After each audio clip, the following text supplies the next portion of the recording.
Tingnan ninyo ang lashes ko. Kinilagay ko yan siya kaninang umaga. This cluster lash by Coiffier. Coiffier, C-O-F-I-E-R. Ang ganda, just like magnet. Ilagay mo siya dyan by number. Ang mapping ko nito ay 16, 14, 12, and 10. So, yan ang ginagamit ko ngayon ay 3D Nova. 3D Nova yan siya. Yan, titigan nyo ng maigi. Hindi yan filter ang lashes ko, guys. Super ganda niyan. Tingnan nyo. Tingnan nyo. Tingnan nyo. Ganon siya kaganda.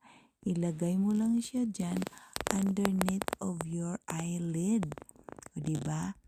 Diba may buhok tayo dyan, may lashes tayo. Ilagay mo dyan siya underneath. Dyan talaga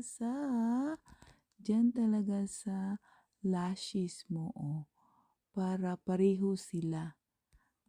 Para lang din siyang real lashes mo. This is reusable. Ayan. So, pwede mo siya hindi tanggalin pag gabi. Pag matulog ka na, pwede siyang hayaan mo siya. Sa isang box na orderin mo, may kasama na siyang accessories. Yung tweezer, na yan ang gagamitin mo paglagay dyan kasi much easier. And also, the curlers. Pwede mo siya i-curl. So, ganyan kaganda ang Coiffier. This one I'm using right now is the 3D Nova. Ganyan kaganda, guys. Take a look my eyes. Ganyan siya. Iikot ko kayo sa view ng lashes ko. Super ganda talaga to, guys. As in.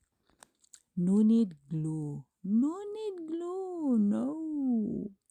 So, ganyan siya kaganda. Nantok na talaga ako. Gravity. Ako yung matutulog na after nito. Ina-update ko lang kayo. At alam nyo ba, nag-order ulit ako ng 3 boxes. 2 3D Nova. 2 boxes ng 3D Nova. At isang Flora.